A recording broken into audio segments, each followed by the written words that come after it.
Alright, what's going on, guys? Trev back again, here to bring you another video. This one's going to be doing another video for The Walking Dead Season 7 trailer. In this one, we're going to be taking a look and discussing what we think is happening at the Hilltop.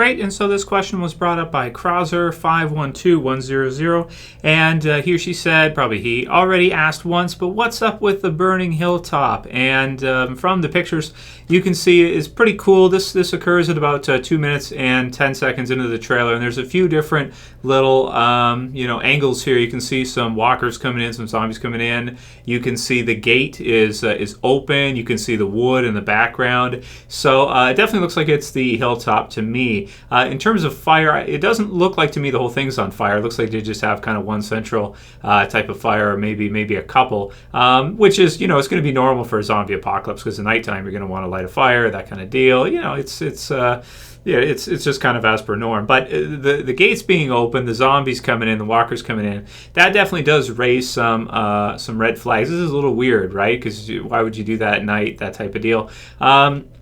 It could be just that if Rick's group comes like racing in and drives like right through the gate or something. So it's possible, because after, of course, what happens or what's going to happen in the premiere, and we see Negan and the Saviors potentially kill a major character for punishment, really, for what Rick's group has done. Is it possible that Rick and the others could just ram the RV through the gates, just knock him down? Drive in there, Gregory sees them, and Rick comes in to beat his ass or something.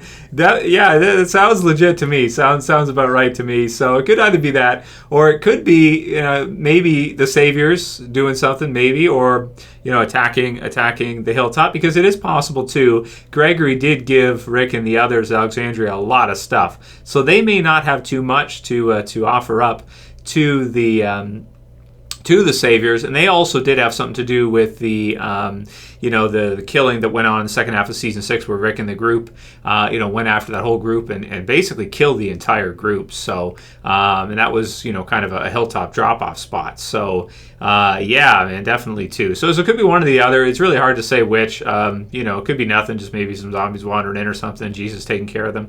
It's pretty cool clips to see in the trailer too. You can see Jesus cutting them up, which is pretty sweet. I like the first one where he comes across and boom, he hits it, and then he comes around and he kills the other one. So it's pretty freaking sweet, man. And that's about all we can say. I don't really think there's anything indicative right now, which of the two it is, whether or not it's Rick's group that came in, or if it is the Saviors that did in fact punish the hilltop as well. So it's kind of tricky to say. But you guys can write your comments below. Let me know what you think. You can do your predictions below. And it should be just awesome to see all these different locations, in The Walking Dead now as centerpieces, rather than just having one, be it the prison or Alexandria. Now let's get into a few of your guys' other questions.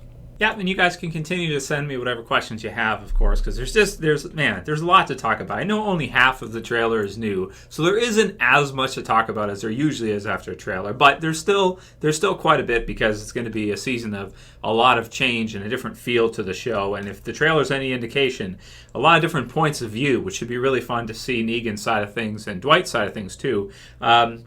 Maybe they can redeem Dwight a little bit, because in the eyes of most viewers right now, at the end of season 6, it's pretty hard to like Dwight after him, beating Daryl a couple times, and Daryl's a fan favorite. Most people like Daryl, so is what it is. Nate G says the season 6 trailer will probably be the best trailer, at least for a while. And so I want to thank you guys for mentioning that you can actually look up the other trailers for the seasons on YouTube. But it looks like the AMC channel deleted them, from what I could see. So if you're searching on the AMC channel, you won't find a lot of the older ones. But they are out there on YouTube. And man, the show, if you look at the trailers, it's a great indication. The show has just gotten a lot bigger over the seasons. It's just gotten to be such an epic scale compared to the first couple seasons, where it's just so much more low scale, right, each season as you go. But Nate thinks the season 6 trailer will be the best trailer for a while. Yeah, I might have to agree with you as of right now. I do think the season 6 trailer is pretty amazing, and I remember the buzz after that one. I want to say it's bigger than this season. I want to say the buzz last year after that trailer is bigger than this one is now. Also, there was the beginning of Fear, which had a lot of buzz about it too because it was brand new, right? So yeah, I think I'm with you, Nate. After letting it sink in for a couple days, after seeing the trailer, it's a great trailer. I love the season 7 trailer a lot. But I think season 6 might be the trailer to beat going forward in the future. KlaymenDel says Trevchansky. I'm not Russian, but what are your plans for the channel with Walking Dead ends, both comic book series and TV show? So, well, at least it's been renewed for at least 3 more years with Talking Dead, so it's not something we got to worry about anytime soon or anything like that. But, the channel generally follows my interest. It depends what I'm into. There's some other stuff, of course, coming out now. I'll probably do a video for the Justice League trailer because I think that was pretty cool. It's like some test footage or like some... It's not really like a full trailer. It's like a teaser, I guess you could say. So, I mean, the channel follows my interest. So whatever I'm into is what the channel is going to be. And The Walking Dead just happens to be my favorite comic book series, TV series of all time, which is why I felt, compelled to start doing reviews for them, 6 years ago. So when, there was pretty much nobody here. YouTube was way bigger than it used to be. And, especially even the comic book series for The Walking Dead, it used to, almost nobody talked about it. Nobody, unless there's something big that happened, like Carl gets his eye shot out or something. There wasn't that many people that read it either. So there's definitely more now, and there's more buzz about it with the TV series, which is great. Ash A says, "Hey Trev, love the videos. I noticed in the trailer we caught a glimpse of Steven Ogg's character. How much of a prominent role do you think he will play this upcoming season?" So great question from Ash. Yeah, you can see him kind of marching out. He's marching out for something. I don't know where he's going or what he's doing. It's hard to tell. But yeah, I think he should be a pretty, he's one of Negan's top lieutenants. He's like his number 2. I mean, you have Dwight there. In the comic book series, Dwight is like Negan's number 2. We get that sense in All Out War. But in the TV series, I'd almost say that it looks like right now, for him to do the introduction for Negan and everything like that, it seems like to me, at least the feeling I get right now, Steven Ogg is his number 2. It could also be because Dwight had left before and then was brought back to the Saviors. So maybe Negan doesn't 100% trust Dwight right now, but Steven Ogg's character probably hasn't done anything to to make Negan mistrust him. So maybe he's his number 2. I do think if I'm going to do a prediction for this season 7, I would be... Okay, let's put it this way. I wouldn't be surprised if they killed him off late this season, like in the second half or mid-season finale or something like that. If he survives past season 8, I'll be surprised. He's a pretty big actor though, and he's really funny. So maybe a couple seasons for him. Does that sound reasonable? Or maybe the end of this season 7 coming up. Maybe the end of season 7, season 8's end of its first half. I would think that maybe they'll kill him off around that time. I don't think he's going to be like here in 4 or 5 seasons.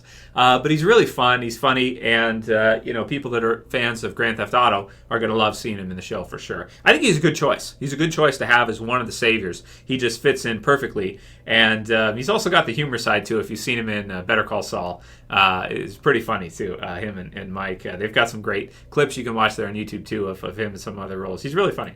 Next one's from Azur Asgade, and he says.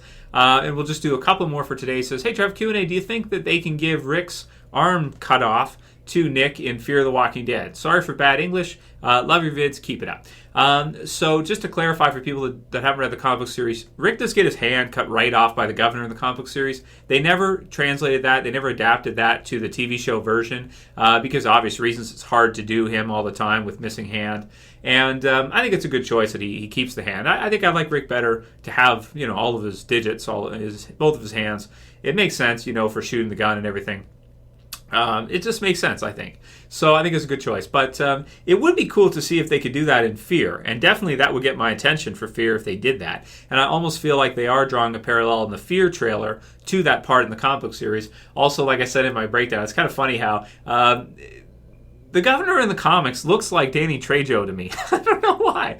At least the way he's drawn, he looks a lot like him. Like he looks like he could be, Mexican or something like that. It's hard to tell when it's black and white though. And if you look at the covers, I don't think he's drawn with any kind of, tint or anything. He looks Caucasian, and when you look at the covers, but in terms of his hair and stuff, it's very. It could match with either one, I suppose. It'd be cool. I'd like to see them do that. I think that would be brutal. Get a lot of people's attention, stuff like that. I mean, that's what gets people's attention when you do shit like that. I mean, it's brutal and everything, but that's how you get people watching. Like I said, for the Walking Dead comic book way back in the day when I was doing reviews for it and stuff, unless something big happened, nobody really talked about it too much. Even Invincible, I think, got more buzz than The Walking Dead did back then, at least from what I remember. A lot of people loved Invincible, especially in the early days. So, and yeah, just one or two more. Next one's from Connor C. He says, we should be getting a new opening credits, right? Season 3 and 4 were the same. Season 5 and 6 were the same. 7 should be all new. You're absolutely right, Connor. A few people mentioned that as well, too. And that's the way it goes from the looks of it in terms of what we've seen so far. And it'll be cool to see a new opening, intro credits type deal for this season because it's so much different than the others. And, you're getting to see Negan, you're getting to see Saviors, you're getting to see all these different locations. I'm really excited for it. It should be great to see. And let's end it on that for today. And of course, I'll try to have another one for you guys for tomorrow, probably a Q&A or something. And just keep right on going. Any other questions you guys have, send them to me. If you like this video, don't forget to thumb it up, guys. Share, favorite. And if you're new and you want to subscribe, bottom left to subscribe. That's it for this one. I'll see you guys again real soon. As always, it's Trev. I'm saying peace. See you guys. You better subscribe.